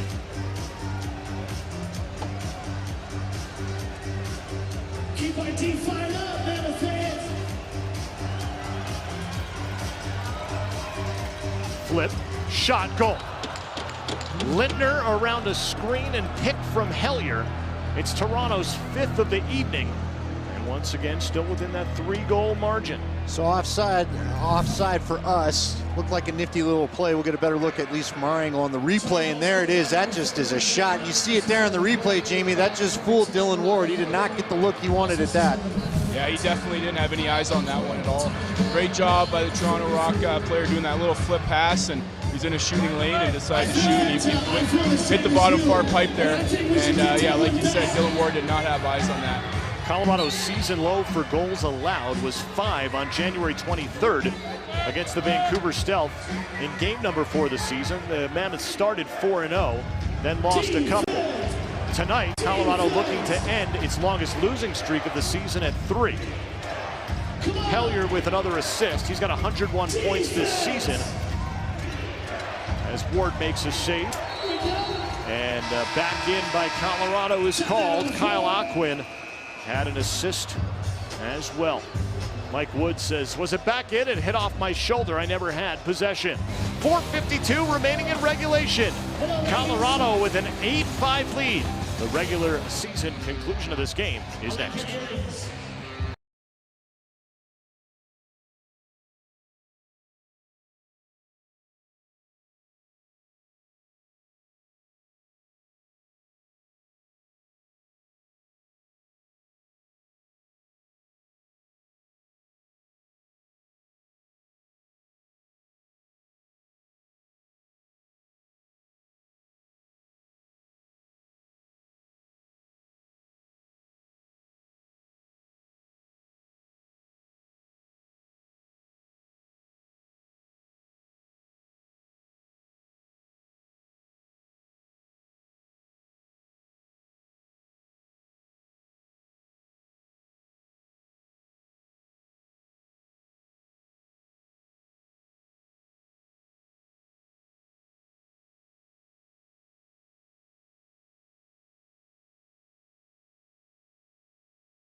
Mammoth's previous success hanging from the rafters. Colorado clinging to a 3-goal advantage with 4:52 to go in the 4th. Colorado Mammoth playoffs presented by Honey Smoked Salmon are coming back to Pepsi Center. Bring the noise to the Loud House and catch the hard-hitting action of postseason lacrosse. The Mammoth plays host to either Calgary or Vancouver on Saturday, May 7th at 7 p.m. The game will also air live on Altitude 2. Visit coloradomammoth.com for more information. Nick Rose goes halfway.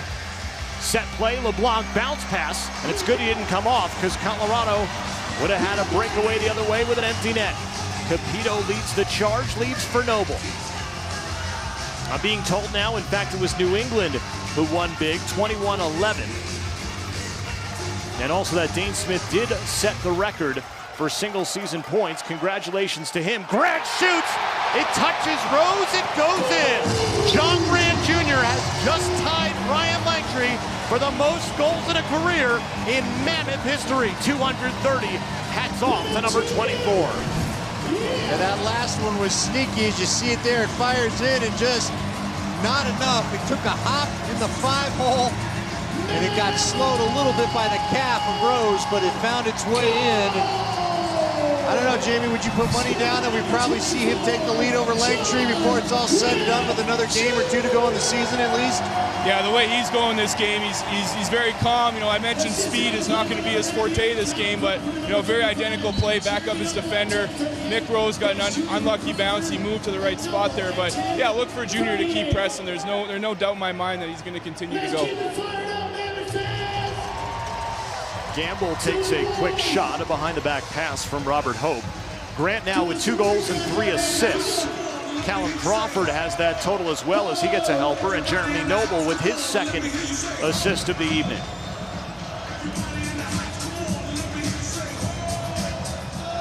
Grant sets a pick as he had Boucher on him, and Eli McLaughlin just wings one past the ear of Nick Rose. Huge collision behind the play with 4 to shoot for Colorado. Noble tries to tuck it around, but can't find the net with 3:40 remaining. Jeremy Noble with some words for either Sandy Chapman or Brody Merrill. If it was Merrill, that's a man he was on Team Canada with. That shot high and wide. It'll be an over and back, or will it? Yes, it will. Another Colorado possession. And Noble didn't like the late shot that he took from either man. I'm not quite sure who delivered it, but Mallory's having to survive a little bit of the rough stuff tonight too. Now that hit came, he was the victim of the collision, I guess you could say, against the boards. That's because the Toronto player was coming in trying to get that loose ball off the back net. I made mention of the Team Canada teammates. Merrill, another great from Orangeville. Grant 1-on-2. He gets dragged down. And that's what we saw last Friday. He was maybe the grindiest, is that a word? Grindiest player for Colorado. He was working so hard, he was sacrificing his body, and unfortunately nobody fed off of that on that team, at least on the offensive end, as he now takes a quick breather on the Mammoth bench. Rose leaves his crease. It'll be extra attacker potentially here on out for Toronto. Pass across, couldn't get through to Evans. It's an empty net if they want it. Bounce pass, couldn't be handled by Geitch. Now he fires on goal and scores!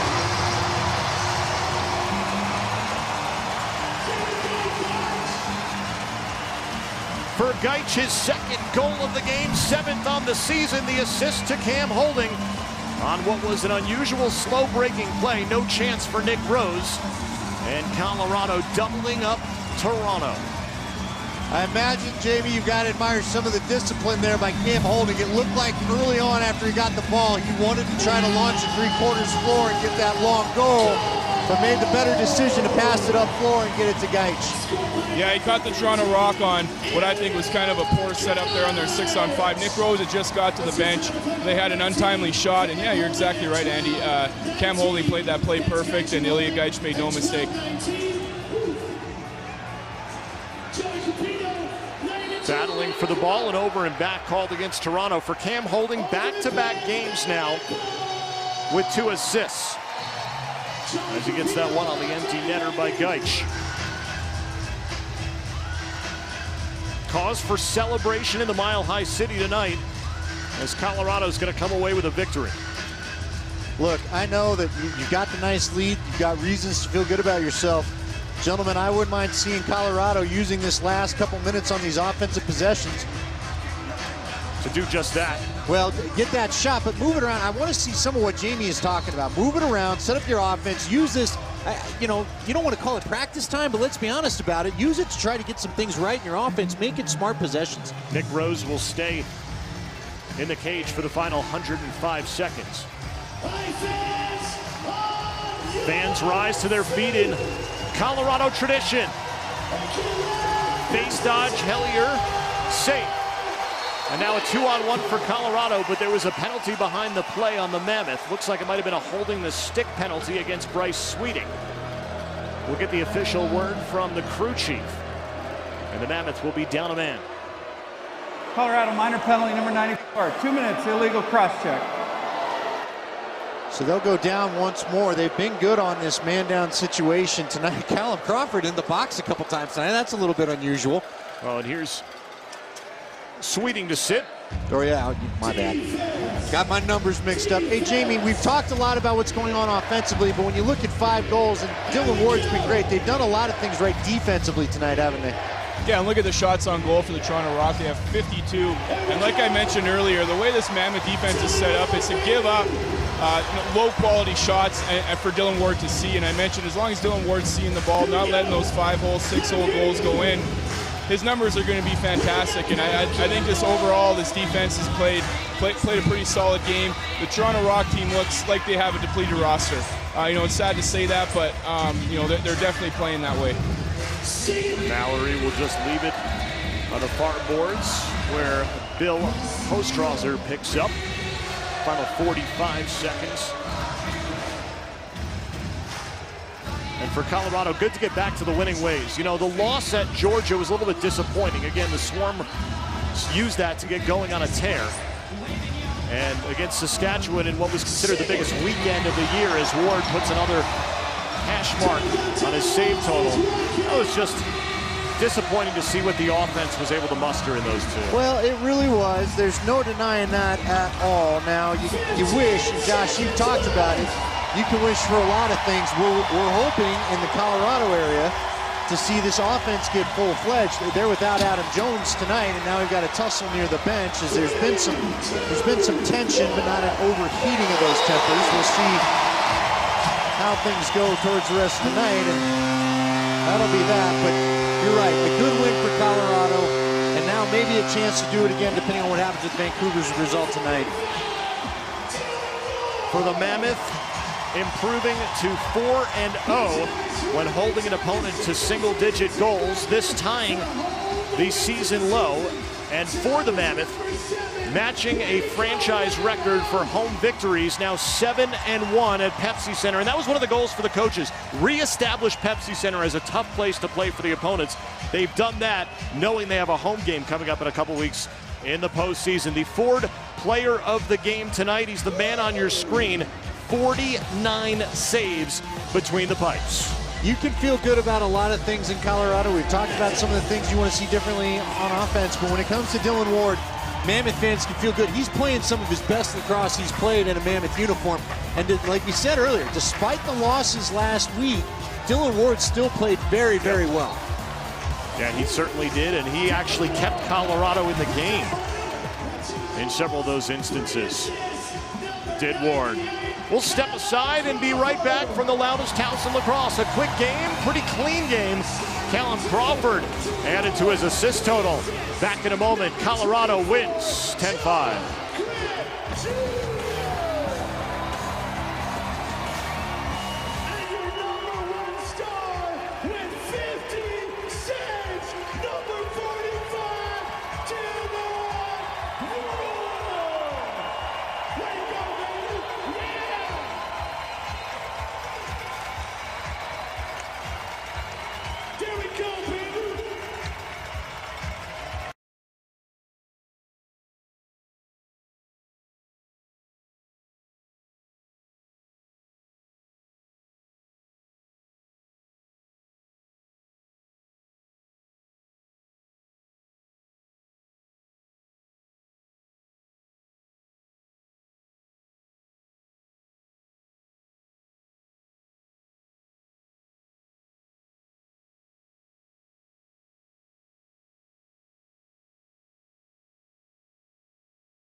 It's a great idea.